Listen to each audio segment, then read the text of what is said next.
இன்றைக்கி நம்ம வீட்டிலேயே சாம்பார் பவுடர் எப்படி செய்கிறது அப்படின்னு பார்க்கலாம். இது வந்து கடையில் வாங்குறதுக்கு பதிலாக இப்படி வீட்டில் வந்து நம்ம ப்ரிப்பேர் பண்ணி பல்காக வச்சிட்டோம் அப்படின்னா சாம்பார், வெஜிடபிள் குழம்பு இல்லைனா வெஜிடபிள் கூட்டு ஏதாவது செய்கிறப்ப நம்ம யூஸ் பண்ணிக்கலாம். இதுக்கு தேவையான பொருட்கள் 1/2 கப் கருவேப்பிலை, கடுகு 1/2 டேபிள் ஸ்பூன், மிளகு 1 டேபிள் ஸ்பூன், கடலைப்பருப்பு 2 டேபிள் ஸ்பூன், சீரகம் 2 டேபிள் ஸ்பூன், உளுந்து 1 டேபிள் ஸ்பூன், 20 சிகப்பு வத்தல், 1/2 கப் தனியா, 1 டீஸ்பூன் மஞ்சத்தூள், அப்புறம் வெந்தயம் 1/2 டீஸ்பூன். ஃபஸ்ட்டு நம்ம ஒவ்வொரு இன்க்ரீடியன்ஸாக வந்து எடுத்து ட்ரை ஃப்ரை பண்ணணும். ஃபஸ்ட்டு நம்ம தனியாவை எடுத்து ட்ரை ஃப்ரை பண்ணிக்கலாம்.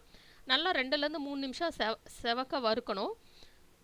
சிகப்பு வத்தலாம் அந்த மேலே உள்ள காம்பெல்லாம் கிள்ளி போட்டுட்டு வத்தலை வந்து வறுத்துக்கலாம். லேசாக அது வந்து கலர் சேஞ்ச் ஆகிற வரைக்கும் வறுக்கணும். ஒவ்வொன்றையும் வந்து தனித்தனியாக போட்டு வறுக்கணும். ஏன்னா ஒவ்வொரு இன்க்ரீடியண்ட்டுக்கும் அந்த வறுபடுற டைம் டிஃப்ரெண்ட்டாக இருக்கும். ஸோ ஒவ்வொன்றையும் தனித்தனியாக போட்டு நம்ம ட்ரை ஃப்ரை பண்ணி வச்சுக்கணும். எல்லாத்தையுமே வந்து நீங்கள் நல்லா லோ ஃப்ளேமில் வச்சே ஃப்ரை பண்ணுங்கள். உளுந்தையும் கடலைப்பருப்பையும் ஒன்றா போட்டு ஃப்ரை பண்ணிக்கலாம். இது நல்லா லோ ஃப்ளேமில் வச்சு கலர் சேஞ்ச் ஆகிற வரைக்கும் நல்லா ஃப்ரை பண்ணணும். நெக்ஸ்ட்டு நம்ம மிளகு ஆட் பண்ணி ஃப்ரை பண்ணணும். எல்லாத்தையுமே நம்ம ஆட் பண்ணி ஃப்ரை பண்ணதுக்கப்புறம் மொத்தமாக ஆற வச்சுட்டு மிக்சியில் போட்டு அரைச்சிடலாம். இப்போ நெக்ஸ்ட் நம்ம வெந்தயத்தை ஃப்ரை பண்ணுறோம். வெந்தயம் வந்து நல்லா கலர் சேஞ்ச் ஆகிற வரைக்கும் ஃப்ரை பண்ணிக்கணும்.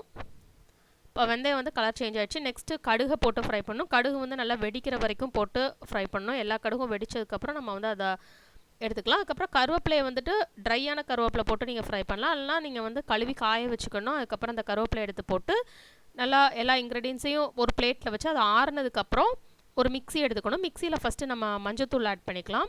மஞ்சத்தூள் ஆட் பண்ணதுக்கப்புறம் எல்லா இன்க்ரீடியன்ஸுமே உள்ளே ஆட் பண்ணி நல்லா ஒரு பவுடராக கிரைண்ட் பண்ணிடணும். இதில் வந்து தண்ணியே படாமல் கேர்ஃபுல்லாக பார்த்துக்கணும்.